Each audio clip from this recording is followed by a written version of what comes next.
Welcome back to the Pole Position.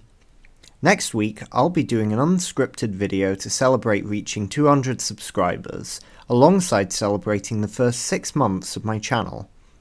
I put a comment on my community page asking for questions from you.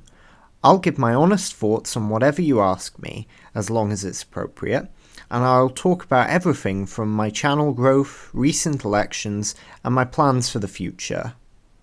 Be sure to check that out when it releases on Friday the 29th of November. One set of elections that is often overlooked during the presidential cycle is the congressional vote. On November 5th, voters also went to the polls to vote for their congressional representative and, depending on which state, their senator too. The Senate and House election results were very interesting, with a few House races still waiting to be called, but generally we can guess which way Congress will go. Republicans had a good night, with them decisively flipping 3 seats to gain control of the Senate.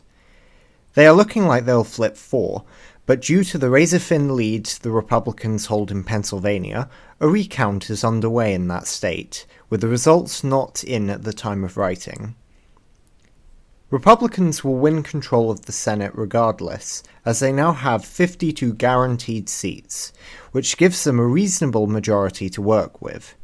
The House elections were also interesting, as Republicans now have a razor-thin majority, much like last time, with several seats changing hands between the two parties. Currently, there are 218 called races for the GOP, according to CNN, whilst the Democrats currently have 213. If the leads hold in the undeclared races, i.e. the party that's currently in the lead ends up winning the seat, the Republicans will win 221 seats, whilst the Democrats will win 214, meaning the Democrats will have made a net gain of 1 seat since the 2022 midterms. This is much lower than I predicted, but shows a very interesting picture about the future of American elections that not many people seem to be talking about. Democrats performed much better locally than they did nationally. This is seen in the Senate races, with Democrats holding Senate seats in 4 states that voted for Donald Trump on the presidential level. What's more is that Democrats also performed better than Harris in many deep blue states, like New York, with Kirsten Gillibrand winning by a 17-point margin in the Senate, compared to Harris winning by just over 12. Whilst in Minnesota, Amy Klobuchar won by 16 points, whilst Harris won the state by just 4. I must first clarify that I am not saying it was a good night for Democrats. Quite the opposite. They failed to make any significant gains in the House and lost big in the Senate, but the congressional races were still much better for them than the presidential race, as they still held on to many battlegrounds such as Michigan and Wisconsin in the Senate, which is more than can be said for Harris. So why would a voter cast a ballot for Donald Trump whilst also backing Democrats in other races? Is it possible that Trump's appeal is part of it, as he has a unique appeal to many dissatisfied voters who see him as an outsider to DC politics, which many other Republicans find hard to replicate? It could also be argued that the Democrats down ballot ran a more effective campaigns, as they understood the issues of their individual states much more than the Harris campaign did. My take is that both of these things played a role. Having been to America twice since the 2016 election, I've met and spoken to many Trump supporters in the US, and there is a lot of variation in the reasons for why they support him. But the most common, at least in my view from what I've been told, is that he is seen as someone who is outside of the political sphere. This gives him an appeal to many voters who feel frustrated with mainstream politics, but this is not necessarily replicated by other Republicans, at least not as effectively.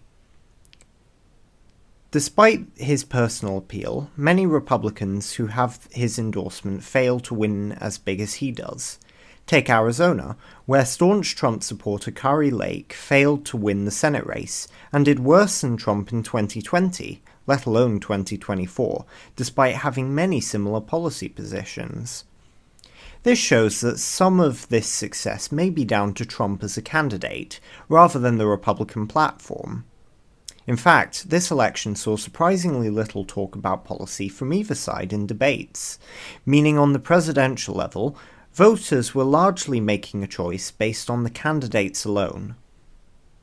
There is also the other point around Democrats doing better in smaller races, as they could run more successful campaigns by focusing on local issues rather than national ones.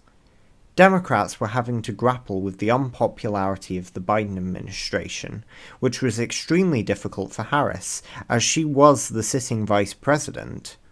Democrats down ballot could have a much better chance of distancing themselves, as they were not as linked to Biden, meaning they were able to paint themselves in a more positive way.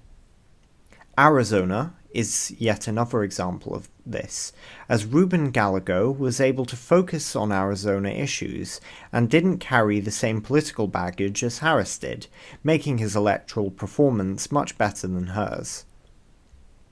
Both of these factors played a role in this very interesting result, and it tells us a bit about the future of US politics.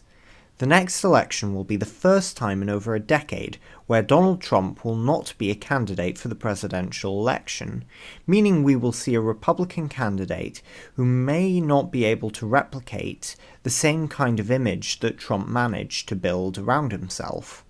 I would expect that the Republican base will likely pick a supporter of Trump, with the two most likely in mind being either J.D. Vance or Ron DeSantis, who may be able to do well, but will need to find a similar appeal if they hope to hold power for their party.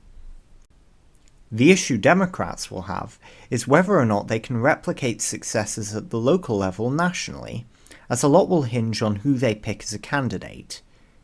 If they pick a candidate on the left of the party, they may struggle to win over moderates, whilst a candidate on the right of the party will face more difficulty driving up support amongst the more hardline elements of the Democratic base. The midterms are next. In November of 2026, voters will head to the polls to elect everything from representatives to governors, so that will definitely be one to watch out for, as Democrats and Republicans both have the potential to do very well. Thank you for watching. Don't forget to like, comment, and subscribe. As always, have a great day, and I'll see you next time.